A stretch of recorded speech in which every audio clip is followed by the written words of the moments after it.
Bonjour mesdames, messieurs, je suis le responsable du service études économiques et prospectives à Chambre d'agriculture France, donc à Paris. Donc là Arnaud m'a demandé de traiter des aspects internationaux qui peuvent avoir des répercussions, et ils en ont, sur vos activités agricoles locales, départementales, et les stratégies d'adaptation évidemment. On a beaucoup parlé ces dernières années, et on continue à en parler, de stratégies d'adaptation au changement climatique. Sauf que là, il y a un certain nombre de paramètres un peu plus politiques, un peu plus économiques qu'il faut aussi prendre en compte et essayer d'adapter vos stratégies de production à ce nouveau contexte. Quelle stratégie commerciale l'Union européenne peut-elle adopter en prenant en compte ces paramètres politiques, géopolitiques et économiques ? Depuis 5 ans, l'agriculture française traverse une zone de turbulence sans précédent. Crise sanitaire, guerre en Ukraine, inflation galopante, tensions commerciales avec les États-Unis. Les chocs s'enchaînent, réactivant une notion que l'on croyait oublier, la souveraineté alimentaire. La pandémie et les conflits ont mis en lumière nos dépendances, énergie, engrais, débouchés commerciaux. Avec le retour de Donald Trump à la Maison-Blanche, les droits de douane s'envolent. Alors pourquoi cette agressivité commerciale de la part du président américain ? On a beaucoup parlé d'un esprit un peu perturbé, voire même de folie, d'inconstance, etc. Probablement qu'il y a un côté revanche vis-à-vis de ses concurrents chinois ou européens, et même on peut aller plus loin avec le Canada et le Mexique en particulier.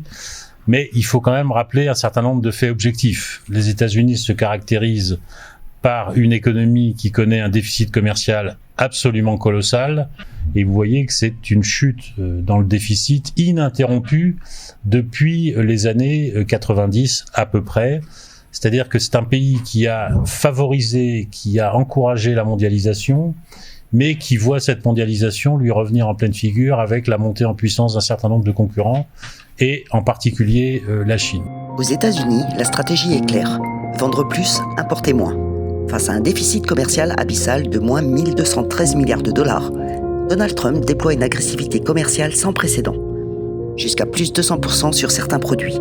Le vin, les produits laitiers, les alcools français sont directement ciblés. Les droits de douane sont utilisés comme une véritable arme politique. L'objectif ?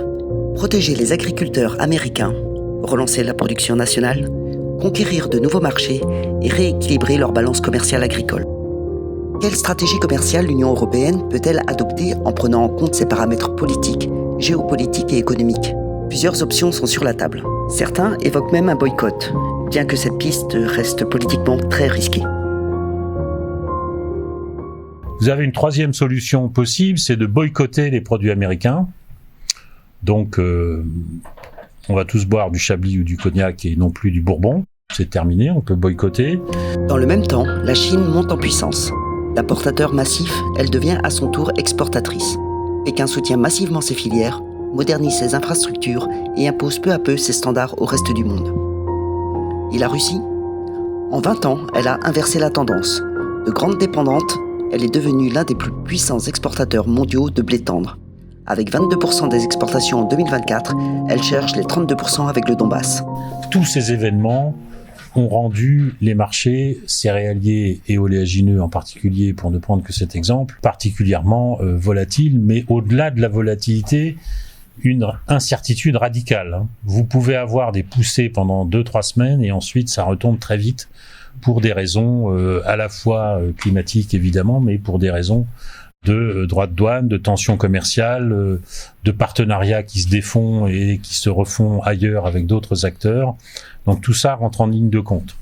Rentre en ligne de compte également les décisions de Bruxelles par rapport à l'ouverture du marché européen aux productions ukrainiennes. Vous savez qu'il y avait des freins à l'exportation qui couraient jusqu'au 5 juin. Ces freins à l'exportation ont été reconduits. Donc manifestement, on va être un tout petit peu protégé, mais pas tant que ça finalement. D'adopter la souveraineté alimentaire à l'échelle de l'Union européenne, ça va pas être simple. Car la souveraineté alimentaire a un sens précis. Un peu plus de la moitié de nos filières, elles sont autosuffisantes. Mais évidemment, sur les ovins, les engrais, etc., les oléagineux, on est dépendant. Bon, il y a des choix qui ont été faits. Mais la souveraineté, c'est aussi autre chose. C'est de décider soi-même, pour soi-même, ce qu'on doit produire, ce qu'on doit exporter, ce qu'on doit importer. L'Europe se retrouve face à elle-même, avec ses divergences. Des décisions fortes sont à prendre par rapport aux États-Unis, mais aussi par rapport à la russification des marchés agricoles. Entre protection et ouverture, l'équilibre est fragile. L'Europe doit trancher et vite pour défendre ses agriculteurs, sans déclencher une nouvelle guerre commerciale.